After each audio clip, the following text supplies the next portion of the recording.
Bom, a primeira condição é ter um projeto para desenvolver o futebol feminino. Lamentavelmente, a gente não tem esse projeto, né? Muitos garotos do futsal migram para o futebol e isso desenvolve o futebol de uma forma ou de outra. Por mais que o futebol não forme atletas, o futsal, que é desenvolvido lá nas escolas públicas, nas escolas particulares, ele ainda alimenta as equipes do sub-15, sub-17 do futebol. Isso não acontece com o feminino. Nós precisaríamos ter um projeto de aproveitamento, um projeto de transição que pegasse essas meninas do futsal de 14, 15 anos e também transformasse em equipe sub-15, sub-17, como a gente tem no masculino. A partir daí, a gente vai ter a base, a formação principal do adulto, né, acima de 18 anos, que a gente não tem. Então, apesar de um trabalho muito bem feito, eu diria que, eu sempre digo que a gente tem alguns heróis no futebol, né? E o Nando e a Romilda são 2 heróis no futebol feminino. Eles sozinhos não conseguem fazer frente à necessidade que o futebol feminino tem. Porque quando a gente chega lá fora, os times que a gente enfrenta são mais ou menos os exemplos que a gente tem no futebol profissional.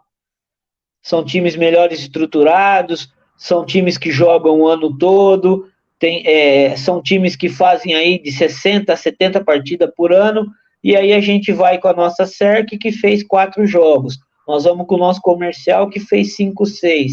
Então, isso é uma diferença enorme na obtenção de resultado. Claro que a pandemia atrasou os projetos e acabou atrapalhando, e não só o nosso, de todo mundo, né? Mas eu diria para você que a gente tinha um projeto com os times nossos de buscar as parcerias com as escolas públicas e a gente fazer um campeonato sub-15, sub-17 feminino. E isso daria, obviamente, visibilidade para as garotas, e aí sim a gente fazer essa transição para os nossos clubes filiados, o que a gente chama de clube de camisa, né? Para a gente ter esse aporte de atleta suficiente para que a gente tenha não 3 times jogando no estadual, mas que a gente tenha 8, 9, 10 times, mas de uma forma organizada. E aí, Claudinho, Ricardo,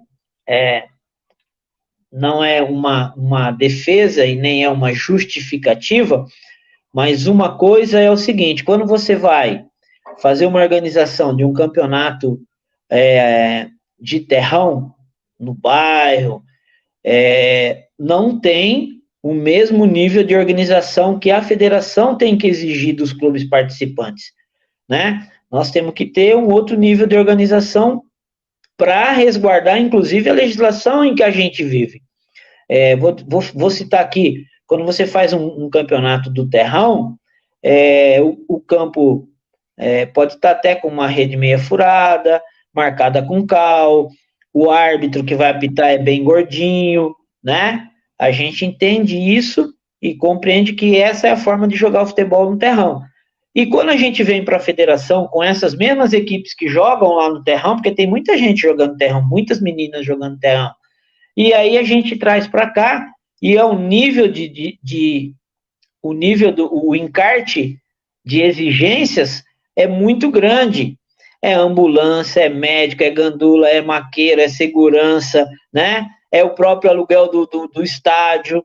Então, a gente tem essa dificuldade aí. Mas qual é a ideia básica da federação? É a gente fazer essa transição do futebol feminino e nós, de uma forma geral, organizarmos tudo isso para que elas só entrem jogando. Então, nós teríamos aí, vou citar aqui, o clube, o amador, o Náutico, que é um filiado nosso. O Náutico teria o time, a obrigação do Náutico seria só manter esse time.